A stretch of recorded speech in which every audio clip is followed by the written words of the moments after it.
جناب حضرت مولانا قاری صہیب میر محمدی صاحب بھی تشریف لا چکے ہیں۔ ان کی آمد سے پہلے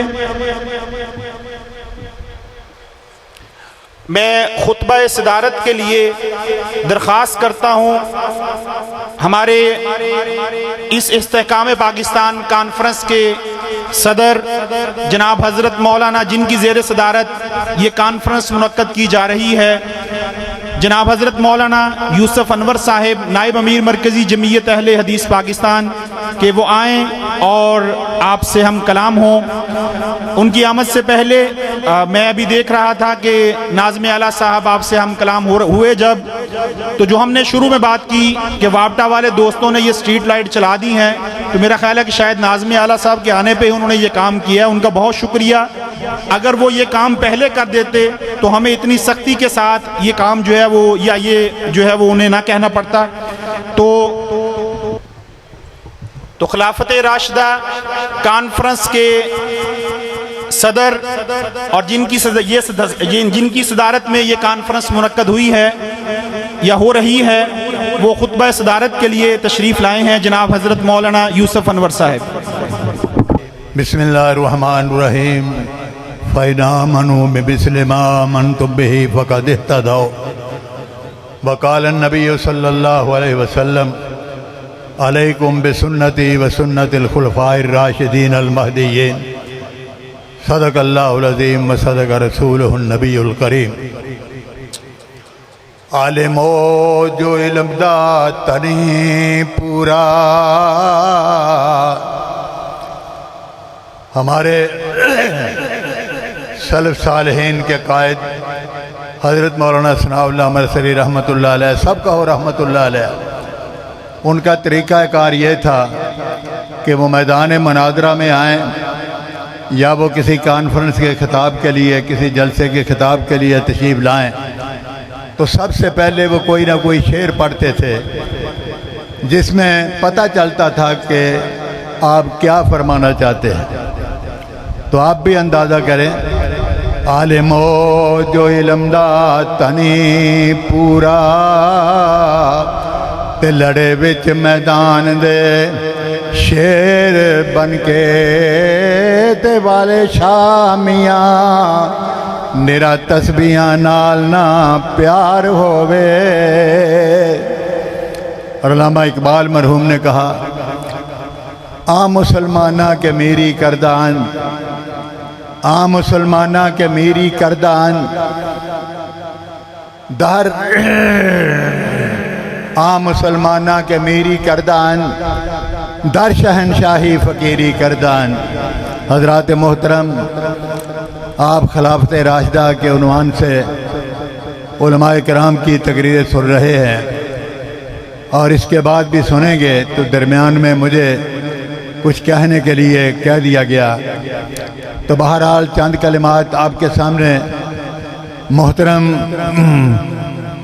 اپنے ناظم اعلیٰ جناب حجازی صاحب ان کی بات کو آگے بڑھاتے ہوئے کہ بڑا بیان کیا جاتا ہے خلافت راشدہ کے عنوان سے، مختلف مقامات پر تقریبات اور جلسے جو ہے وہ منعقد ہوتے ہیں فضائل صحابہ رضی اللہ تعالیٰ عنہ کے عنوان سے، اور اس کے علاوہ دوست بھی اپنے اپنے انداز میں یہ مجلسیں جو ہے وہ منعقد کرتے ہیں، شہدائے کربلا کا تذکرہ، ان کے مصائب جو ہے وہ بیان ہوتے ہیں، لیکن نہیں بیان ہوتے مصائب تو حضرت عثمان کے بیان نہیں ہوتے، حضرت علی مرتضیٰ کے مصائب نہیں بیان ہوتے۔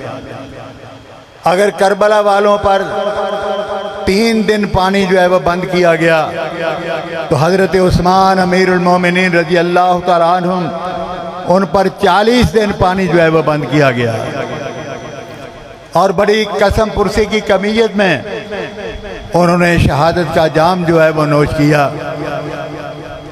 یہاں تک بلوائی بڑھ چکے تھے کہ خطبہ جمعہ ارشاد فرما رہے تھے اور انہوں نے پتھراؤ شروع کر دیا۔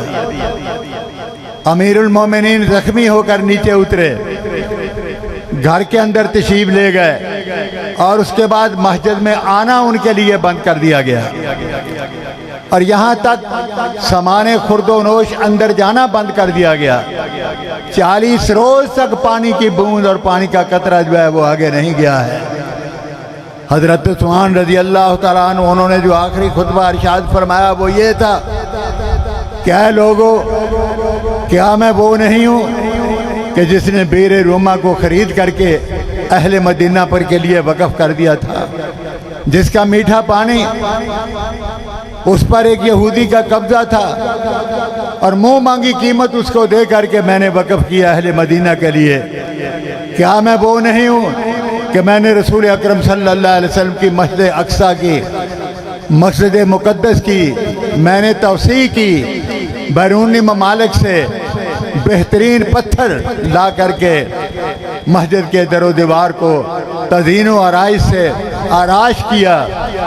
اور میں وہ نہیں ہوں کہ جس کے لیے محمد رسول اللہ صلی اللہ علیہ وسلم نے ارشاد فرمایا تھا من جہز جیش الاسرت فلہ الجنہ. تبوک کے موقع پر جبکہ قسم پرسی کی کمیت تھی اور ادھر شاہ روما جو ہے دندنا رہا تھا، محمد رسول اللہ صلی اللہ علیہ وسلم نے صحابہ کرام کو جمع کیا. شدید گرمی کا موسم تھا اور کھانے پینے کا سامان بھی اتنا نہیں تھا. حضور علیہ السلام نے چندے کی اپیل کی. حضرت عثمان رضی اللہ تعالیٰ عنہ 1000 اونٹ لدا لدایا سامان خرد و نوش کا پیش کیا اور 700 اونٹ 700 گھوڑے جو ہے وہ پیش کیے اور بہت سارے انہوں نے چاندی اور سونے کے زیورات جو ہے وہ پیش کیے، درم و دینار نقدی کی صورت میں پیش کیے. رسول اکرم صلی اللہ علیہ وسلم تشریف فرماتے ممبر پر، آپ کھڑے ہوئے خوشی کی کیفیت میں اور آپ ان درم و دینار کو اس طرح ہلا رہے تھے اور فرما رہے تھے کہ اے عثمان، آج کے بعد کوئی بھی نیکی نہ کرے تو جنت کو جانے کے لیے جو یہ کافی ہے.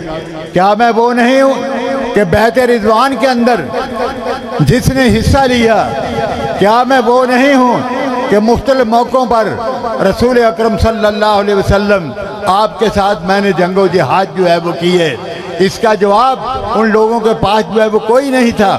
پلوائی جو ہے وہ بڑھتے چلے جاتے ہیں. حضرت علی مرتضیٰ نے اپنے دونوں بیٹے حسن اور حسین ان کو مقرر کیا ہے دروازے پر، لیکن وہ لوگ اتنے زیادہ تھے کہ وہ ان کو ہلا کر کے ان کو پرے ہٹا کر کے اوپر جو ہے وہ چڑھ جاتے ہیں. اندر سے علی مرتضیٰ کو آواز دی حضرت عثمان امیر المومنین نے، تو علی رضی اللہ تعالیٰ ان کو بھی نہیں جانے دیا گیا. انہوں نے اپنی پگڑی جو ہے اس کا پلو دوسری طرف جو ہے وہ پھینکا کہ اے عثمان میں یہاں موجود ہوں اور یہ میری پگڑی جو ہے اس کی شہادت جو ہے وہ دے رہی ہے. اس قدر سنگین صورتحال انہوں نے جو ہے وہ پیدا کر دی اور اس کے بعد بڑھ کر کے نیچے جو ہے وہ اتر جاتے ہیں اور حضرت عثمان رضی اللہ تعالیٰ کے پاک کتاب کی تلاوت کر رہے ہیں. وہ پاک کتاب کہ جس کے لیے حضرت عثمان رضی اللہ تعالیٰ انہوں نے انتظام کیا اور اس کی تدوین کی اور اس کو مرتب کیا. آج وہ قرآن عزیز دنیا کے ہر مقام پر موجود ہے، اطراف و اکناف، شمال و جنوب کے اندر ہر مقام پر جہاں بھی آپ دیکھیں گے وہی صحیفہ نظر آئے گا جو حضرت عثمان رضی اللہ تعالیٰ انہوں نے جو ہے ترتیب دیا تھا اور مدون کرایا تھا. صحابہ کرام رضی اللہ تعالیٰ عنہم سے وہ قرآن پڑھنے کی اجازت نہیں ہے. جمعہ کا دن ہے، عصر کے بعد کا ٹائم ہے، قرآن عزیز کی تلاوت کر رہے ہیں. جب اس مقام پر پہنچے فَسَيَكْفِيكَهُمُ اللَّهُ وَهُوَ السَّمِيعُ الْعَلِيمُ، انہوں نے زوردار حملہ کیا اور حضرت عثمان رضی اللہ تعالیٰ انہوں نے شہادت کا جام نوش کیا. اس سے قبل آپ کو کہا گیا حضرت ابو ہریرہ جیسے اور دیگر جلیل القدر صحابہ کرام انہوں نے عرض کیا کہ حضرت آپ اجازت دیں ان بلوائیوں کے ساتھ ہم نپٹیں، ان کا ہم مقابلہ کریں. تو فرمایا کہ میں نہیں چاہتا کہ رسول اکرم صلی اللہ علیہ وسلم کے شہر مبارک کو خون ریزی سے جو ہے وہ کر دیا جائے. امیر معاویہ رضی اللہ تعالیٰ انہوں نے کہا کہ حضرت آپ دمشق کے اندر جو ہے وہ آ جائیں، وہاں حالات جو ہے پرامن ہے. تو فرمایا میں رسول اکرم صلی اللہ علیہ وسلم کے شہر مبارک کو چھوڑ کر نہیں جو ہے وہ جانا چاہتا ہوں. عثمان رضی اللہ تعالیٰ عنہ وہ ہیں کہ جنہوں نے سب سے پہلے آج جو بندرگاہ موجود ہے جدے کے اندر اس کے بانی حضرت عثمان رضی اللہ تعالی عنہ ہے۔ درخواست کی گئی، 2 سال ابھی ان کی سلطنت کو، حکومت کو نہیں گزرے تھے، درخواست کی گئی کہ حضرت ہمارے لیے کوئی بندرگاہ نہیں ہے، اور مکے سے آگے شیبہ بہت سارے لمبے مقام پر ہے، اور وہاں جا کر سفینے جو ہے پٹاؤ کرتے ہیں، ہم چاہتے ہیں کہ یہاں جو ہے وہ جدے کے مقام پر، اس کے ساحل پر جو ہے ہم ایک بندرگاہ جو ہے وہ قائم کریں۔ امیر المومنین عثمان رضی اللہ تعالی وہاں جاتے ہیں، جا کر جائزہ لیتے ہیں، اور آپ نے غسل بھی فرمایا اور ارشاد فرمایا کہ دیکھو میں کپڑا باندھ کر یہاں اتر کر بھی غسل کر رہا ہوں، یہاں آنے والے جو بھی آئیں کپڑا باندھ کر فرمایا جو غسل کرے۔ حضرت عثمان رضی اللہ تعالیٰ ان کا جو ہے اتنا حیا تھا۔ حضرت عائشہ رضی اللہ تعالیٰ عنہ کہتی ہیں کہ رسول اکرم صلی اللہ علیہ وسلم میرے گھر کے اندر تشریف فرما تھے، حضرت عثمان آئے اور حضور علیہ السلام نے اپنے کپڑے جو ہے وہ سوار لیے۔ حضرت عائشہ نے عرض کیا کہ آقا یہ کیا وجہ ہے کہ کئی لوگ پہلے بھی آئے تھے، آپ نے اتنا اہتمام نہیں کیا تھا، لیکن عثمان کے آنے سے آپ نے اپنے آپ کو بنایا، سنوارا، اور کپڑے جو ہے وہ سوارے، ان ترتیب کر کے جو ہے وہ رکھے۔ تو رسول اکرم صلی اللہ علیہ وسلم فرمانے لگے کہ عثمان وہ ہے کہ جس سے فرشتے بھی حیا کرتے ہیں، اور محمد صلی اللہ علیہ وسلم اس سے حیا جو ہے وہ نہ کرے۔ فرمایا یہاں آ کر جو نہائے کپڑے باندھ کر جو ہے وہ نہائے۔ اللہ اکبر۔ تو بندرگاہ آج جو بہت بڑی بندرگاہ ہے جدے کی، اس کے بانی حضرت عثمان رضی اللہ تعالیٰ عنہ ہے۔ اور اس سے آگے جو ہے وہ آئیے، یہ بحری بیڑا تیار کرنے والے حضرت عثمان رضی اللہ تعالیٰ عنہ ہے۔ حضرت امیر معاویہ رضی اللہ تعالیٰ عنہ، انہوں نے عرض کیا، حضرت عمر سے کہا گیا تھا لیکن انہوں نے یہ تجویز پسند نہیں کی تھی۔ حضرت عثمان سے انہوں نے درخواست کی کہ حضرت رومیوں کے پاس بحری بیڑا ہے، بہت سارے جزائر پر انہوں نے قبضہ جو ہے وہ کیا ہوا ہے، اور اگر ہمارے پاس بھی بحری بیڑا ہو اور ہم ان سے نپٹ سکتے ہیں اور ان پر فتح جو ہے وہ حاصل کر سکتے ہیں، تو انہوں نے اجازت دی۔ ذرا پیچھے ہٹیں۔